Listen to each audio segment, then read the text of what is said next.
मैं हूं आपका दोस्त, आपका होस्ट आर के, और आप देख रहे हैं आर के ट्रेडिंग। संडे का दिन है दोस्तों, 4 फरवरी 2024, और यहाँ पर बैंक निफ्टी और निफ्टी के आंसर्स लेकर आपके सामने में हाजिर हूँ सोमवार के लिए, 5 फरवरी 2024 के लिए।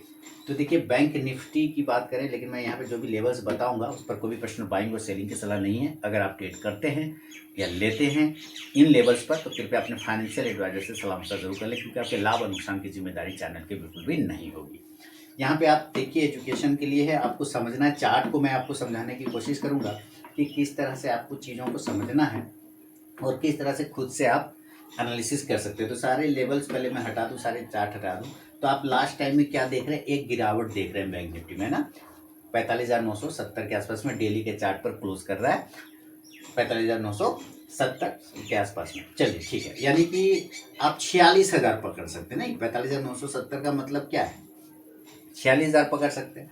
लो लगाया था इसने 45,900 का, ठीक है, 45,900 का लो लगाया था। ओके, 45,900 का लो लगाया था, और वहां से ज़्यादा रिकवरी नहीं किया, मात्र 70 पॉइंट ही रिकवरी किया है। इसका मतलब क्या है कि थोड़ा सा वीकनेस दिखा रहा है। क्या दिखा रहा है? वीकनेस दिखा रहा है, कमजोरी दिखा रहा है, ये कमजोरी दिखा रहा है। ओके, चलिए अब एक चीज हमें समझ गया, और इसने जो अपने लो के पास में क्लोज किया है, ये भी ध्यान रखना है कि जो लो प्राइस है उसी के आसपास में क्लोज है। इसका मतलब क्या है? लो इक्वल टू क्लोज है। अगर लो इक्वल टू क्लोज होता है, इसका मतलब थोड़ा सा बियरिश मोड में जाने की कोशिश करता है। अभी भी सेल ऑन राइज वाला मामला है।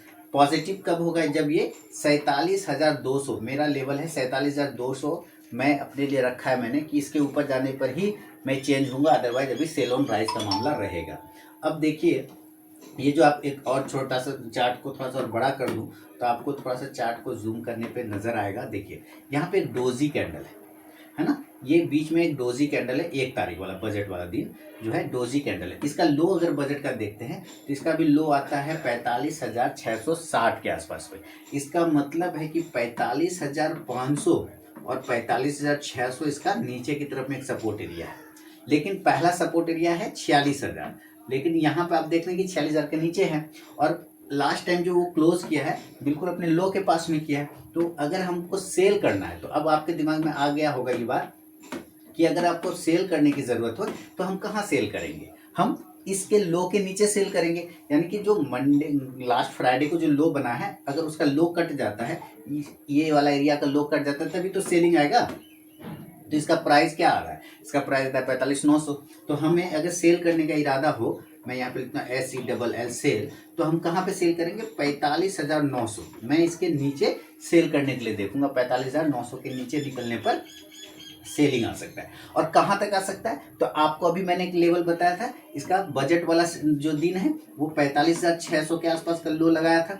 इसका मतलब क्या है कि 45,600 तक का रास्ता ये खोल लेता है, यहाँ से इस एरिया तक का रास्ता खोल लेता है 45,600 तक। तो 45,900 से निकलेगा तो 45,600 तक जाएगा। लेकिन क्या एक बार में जाएगा? नहीं। तो इसको इस तरह से आपको टारगेट लेना चाहिए, एक ही बार में नहीं, आपको 100 पॉइंट, यानी कि 45,800 जो टारगेट बनेगा, 45,700, 45,700, 45,600, इस तरह से, ठीक है।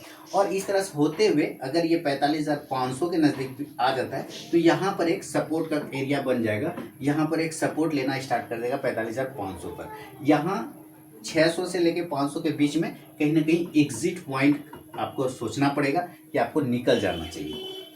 यहाँ पर से 300 पॉइंट की रैली बन सकता है। अभी देखिए, इस कंडीशन से तो जाहिर सी बात है, जो ऑप्शन ट्रेडर होंगे जो बाय करना चाहते होंगे, तो पुट को बाय करना पड़ेगा। तो ये तो एकदम मनी 46,000 का भी या 45,900 के पे भी नजर रख के चला जा सकता है। इस दोनों में से कोई भी पुट ऑप्शन है ना, इंडेक्स नीचे आने पे ये पुट ऑप्शन ऊपर जाएगा। ये एक लेवल है। लेकिन अगर अब मैं चार्ट को थोड़ा सा छोटा कर दूँ, आप चलिए, तो आप यहाँ पे क्या देख रहे हैं कि 45,600 ये बजट वाला दिन है, ये वाला लो है, और यहाँ के एरिया को अगर ये तोड़ देता है, तो फिर थोड़ा सा डेली के चार्ट पे आपको आना होगा नीचे। और डेली के चार्ट पे आप देखिए, जो ये वाले ग्रीन कैंडल है, ये आता है 31 जनवरी का, इसका लो आता है 45,070, यानी 45,100, 125 वाला एरिया याद आ रहा है? तो वो एरिया तक आ सकता है, यानी कि 45,200 के आसपास का। हालांकि उसकी संभावना नहीं है, होने को कुछ भी हो सकता है। हालांकि अगर यहाँ पर मिल जाता है, इस एरिया पर मिल जाता है, तो यहाँ पर तो एकदम अच्छी बाइंग बनेगी। नहीं आना चाहिए, नहीं तो बहुत सारे लोगों का कलेजा बाहर आ जाएगा, ठीक है, ये ध्यान रखना है। अब मान लेते हैं कि ये सारी चीज़ों में से कुछ भी नहीं होता है और ये ऊपर ही रिवर्ट कर जाता है। देन अगर ये ऊपर रिवर्ट कर जाता है तो आपको इस चार्ट को समझना पड़ेगा। देखिए ये चार्ट में क्या बता रहा है कि ये एरिया को देखिए किस तरह से इसने एक बॉक्स बनाया था लास्ट टाइम में। क्लियर है? इसी बॉक्स को तोड़ के नीचे आया है ना। 15 मिनट के चार्ट पे आप यहाँ पे देखिए, 15 मिनट के चार्ट पे इसी एरिया को तोड़ के नीचे आया। तो जब तक अब ये एरिया के ऊपर ये सस्टेन नहीं करेगा, ये ऊपर जाने के चांस कम हो जाएगा। और इस एरिया के ऊपर सस्टेन करने का मतलब है ये जो लास्ट वाली ये रेड कैंडल है बड़ी वाली, इसका हाई प्राइस, इसका 46,350 का लेवल आता है। इसका लेवल आता है 46,350 के आसपास में। 330 आता है लेकिन मैं इसको राउंड नंबर 46,350 लिख रहा हूँ। अब देखिए 46,000 के आसपास क्लोज हो रहा है और 46,350 के ऊपर कौन जाएगा बाय करने के लिए? कोई जाएगा क्या? 300-350 पॉइंट ऊपर कौन बाय करता है भाई? नहीं करेगा। तो इसका मतलब क्या है कि रिस्क यहाँ पे बाय साइड में थोड़ा सा रिस्क बन जाता है ज़्यादा। इसलिए 46,125 है ना, 46,125 के ऊपर भी एक बार, इस कैंडल के ऊपर भी एक बार बाय के साइड में मुझे देखना पड़ सकता है कि 46,125 के ऊपर अगर निकलता है तो मैं यहाँ पर फिर से एक एंट्री करने की कोशिश करूंगा। और अगर ये यहाँ से जाता है तो जाहिर सी बात पहले अपने इस रेजिस्टेंस एरिया के पास जाएगा। चार्ट को समझिए, चार्ट को समझिए, इस रेजिस्टेंस एरिया के पास जाएगा। ठीक है, तो 46,125 के ऊपर निकलेगा तो टारगेट आपके लिए बन जाएगा ये 46,325 वाला। तो यहाँ पे TAR टारगेट शॉर्ट में लिखिए 46,325, राउंड नंबर 300 पकड़ लीजिए, 46,300 तक जा सकता है। क्या ये एक बार में जाएगा? तो सवाल आता है नहीं। तो कैसे कैसे जाएगा? तो 46,125 के बाद होगा पहले 46,200, देन 46,300 ना। तो ये दो टारगेट होगा। इसके ऊपर अगर टिक गया तब आप 46,500 का उम्मीद कर सकते हैं, 46,500 तक। तब इस तरह से बढ़ता जाएगा 46,400 और 46,500 तक का टारगेट बन सकता है। क्लियर है? देखिए अभी 46,500 के ऊपर सस्टेन करने में भी इसको दिक्कत है। हालांकि लास्ट टाइम थोड़ा कोशिश किया, 46,800-900 के आसपास में जाके सस्टेन करने का कोशिश किया, लेकिन थोड़ा सा दिक्कत में तो आ ही गया ना। तो ये एरिया के ऊपर तो जाने में उसको वैसे भी प्रॉब्लम हो रही, इस एरिया के ऊपर में तो ऐसे भी इसको प्रॉब्लम है। 46,800 वाला वही प्राइस आ रहा है ना, 46,800, 825 का आ रहा होगा। देखते हैं, चलिए ये आ रहा है एरिया आपका 46,900 वाला है ना, वही 875-900 वाला। तो इस एरिया के ऊपर जाने पे तो ऐसे भी दिक्कत है। यहाँ के ऊपर अगर यहाँ के आसपास आ भी जाता है तो यहाँ से एक अच्छा सेलिंग आ सकता है ना, क्योंकि ऑलरेडी ये रेजिस्टेंस बना हुआ है। तो अभी जो मैंने लेवल लिखा था कि 45,125 के ऊपर, फिर सॉरी 46,125 के ऊपर निकलने पर एक मेरी बाय साइड की एंट्री बन सकती है। टारगेट इस कंडीशन में मैं फिर से लिख देता हूँ, 46,200, 300 वाले टारगेट बनेंगे। और 325 के ऊपर क्लोज करेगा तो 46,400 से लेके 46,500 तक का लेवल आपको देखने को मिल सकता है। 500 के ऊपर टिकेगा तब हम कहीं 46,800 वाला लेवल देखेंगे, लेकिन उसकी संभावना कम है। कॉल ऑप्शन यहाँ से अब क्या हो सकता है? कॉल ऑप्शन 46,125 के ऊपर, तो 46,100 का ही कॉल ऑप्शन लिया जा सकता है। इंडेक्स जब ऊपर जाएगा तो ये कॉल ऑप्शन भी ऊपर जाके प्रॉफिट देगा। अभी प्रीमियम बहुत हाई है, प्रीमियम एकदम चढ़ा है, क्योंकि विक्स बड़े है ना, वॉलेटिलिटी इतना ज़्यादा है, तो इसके वजह से क्या है, प्रॉब्लम है। अब देखिए मान लेते हैं कि ये गैप अप और गैप डाउन खुलता है। देखिए गैप अप अगर ये खुल गया और ये 47,000 के आसपास खुल जाता है, 1000 पॉइंट, तब तो बहुत अच्छा है। यही एरिया होगा अगर मुझे यहाँ पे गैप अप मिलता है, इस एरिया पर गैप अप मिल जाता है 47,000 के आसपास में, अगर ये गैप अप मिल जाता है, या 46,900 के आसपास में भी गैप अप मिल जाता है जो प्रीवियस डे का हाई है, तो यहाँ पर मुझे सेल के लिए ही देखना पड़ेगा। 100-150 पॉइंट के सेलिंग गैप अप में सेलिंग नहीं करना है, कम से कम नहीं तो 600-700 पॉइंट भी गैप अप हो तभी हम यहाँ पे सेल करेंगे, अदरवाइज सेल नहीं होगा। मेरे लिए कंफर्ट जोन यही है सेल करने का, सेल ऑन राइज में। इस एरिया पर अगर सेल होता है, इस एरिया पे, तो वापस से अपने नीचे वाला एरिया 46,500-400 वाला एरिया को क्लेम करने आ सकता है यहाँ पर से सेल करने की कंडीशन में। तो टारगेट यहाँ पे क्या बनेगा, 46,800 से लेके 46,500 तक का टारगेट फिर देखने को बन सकता है। तो फिर यहाँ से पुट ऑप्शन, आपको पुट ऑप्शन पे नज़र रखना होगा। पुट ऑप्शन आपको 46,900 के ही स्ट्राइक प्राइस का, 46,900 का ही स्ट्राइक प्राइस का पुट ऑप्शन लेना चाहिए। इंडेक्स नीचे आने पे ये पुट ऑप्शन ऊपर जाएगा, है ना। ये इस तरह का मामला चलेगा। लेकिन अगर ये गैप डाउन हो गया, नीचे हो गया, तब नीचे हो गया तो याद है अभी 31 जनवरी वाला मैंने लेवल बताया था, कहाँ पर, 45,200 वाला, याद आया। तो चलिए मैं 45,200 अगर यहाँ पर आ जाता है गैप डाउन, 45,200 गैप डाउन अगर इस जगह पे हो जाता है तब तो ये बहुत अच्छा लेवल है। यहाँ पर जहाँ पर अगर डायरेक्ट खुल जाए तो यहाँ पर एक बाइंग बन सकता है, या 45,000 के आसपास में भी खुलता है तो एक बाइंग बन सकता है 45,000 के आसपास में। लेकिन अगर यहाँ नहीं हुआ और 200-300 पॉइंट नीचे हुआ तो वहाँ पे कंफर्ट फील नहीं होगा। हालांकि एक रिस्क बनता है 45,500 के आसपास में भी खुलने का। तो 45,500 पर अगर खुलता है तो थोड़ा वेट करिएगा, क्या ये और नीचे आ रहा है, तो नीचे जब आएगा तो हम बाय करेंगे, ठीक है। तो ज़्यादा कंफर्ट एरिया 45,200 से 45,000 के आसपास में है बाय साइड में, और इस कंडीशन में बाय करेंगे। और टारगेट ऊपर की साइड में जो होगा वो 45,300 से लेके 45,500। मैं फिर से बता दूं, हो सकता है ये 45,500 पे ही खुले, तो आपको यहाँ पे ध्यान देना है कि नीचे अगर आ रहा है तो हम नीचे बाय ऑन डीप करेंगे, क्वांटिटी ऐड करेंगे, और ऊपर टारगेट फिर 45,600 से लेके 45,600 से लेके 45,800 तक का टारगेट, 45,800 तक का टारगेट बन सकता है।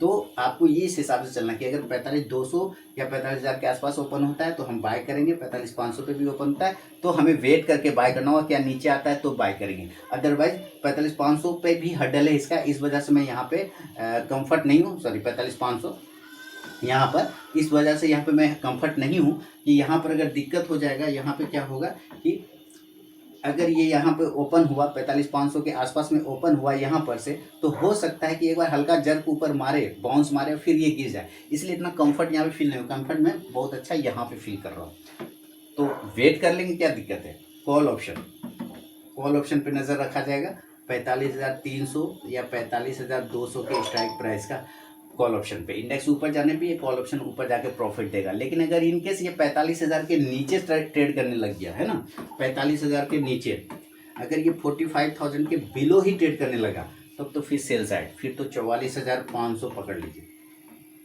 अगर ये 45,000 के नीचे ट्रेड कर गया तो, हालांकि संभावना कम है लेकिन होने को कुछ भी हो सकता है। अब चले जरा हम लोग निफ्टी की तरफ में।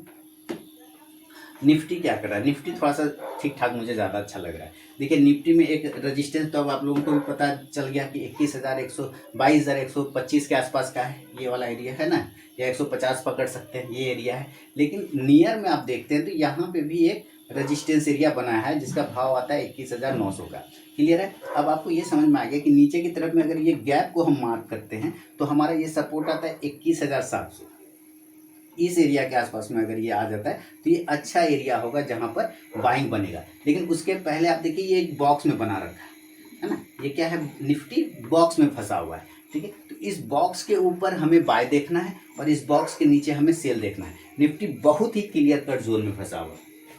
वापस से इसको मैं और अच्छे से कर देता हूँ, सारे लाइन को हटा देता हूँ। चलिए सारे लाइन हट गया और वापस से एक बॉक्स बना लिया, यहाँ से ऐसे, ये ऐसे बॉक्स बन गया।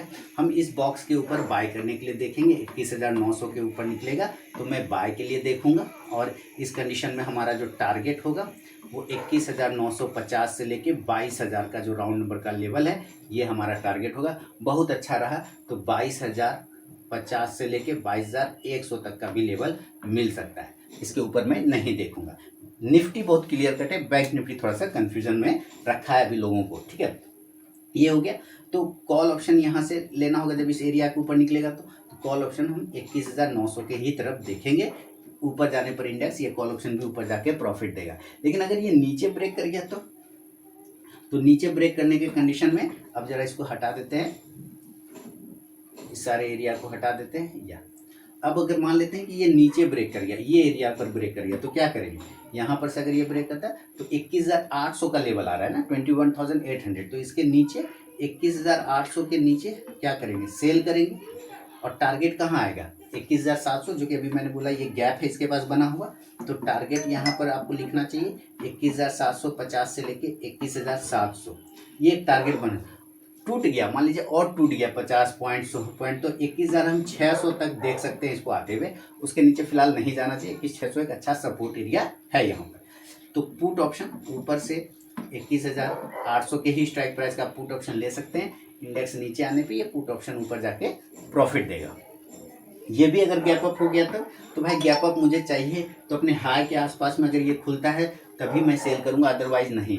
22,200 के ऊपर फिर ये बदल जाएगा, 22,200 के ऊपर ये पॉजिटिव हो जाएगा। लेकिन इसके पास में अगर पहले खुलता है थोड़ा वेट करना होगा, यानी कि 22,150 से लेके अगर 22,100 के आसपास में गैप अप खुल जाता है तो फिर मुझे सेल साइड ही देखना पड़ेगा, मैं सेल साइड ही देखूंगा। सेल करने के चक्कर में फिर हमारा टारगेट हो जाएगा 22,050 से लेके 22,000 का एक राउंड नंबर का टारगेट, और फिर 21,950 से लेके 21,900 तक के टारगेट आपको देखने को मिल सकता है इस एरिया का ऊपर वाला भाग। यहाँ से फिर पुट ऑप्शन पे नज़र रखेंगे 22,100 के स्ट्राइक प्राइस का। इंडेक्स नीचे आने पे ये पुट ऑप्शन ऊपर जाके प्रॉफिट देगा। अब ऐसा नहीं हुआ और ये गैप डाउन खुल गया, तो मैं चाहता हूँ कि खुल जाए गैप डाउन, जितना नीचे खुल जाए अच्छी बात है। ये देखिए यहाँ अगर खुल गया 21,400 पे तो बहुत सुंदर वाली बात है, लेकिन ऐसा होगा नहीं, हो सकता है इस एरिया के आसपास में खुले 21,600 पर खुले, है ना। ये भी एक सपोर्ट एरिया बन गया है 21,600, तो हो सकता है अगर 21,600 के आसपास में अगर ये गैप डाउन खुलता है, गैप डाउन, तो ये एक अच्छा लेवल है बाय साइड में जाने का। अगर ये 21,600 के आसपास में खुलता है तो फिर यहाँ से हम बाय करने के लिए देखेंगे 21,700 से लेके 21,800 के टारगेट के लिए।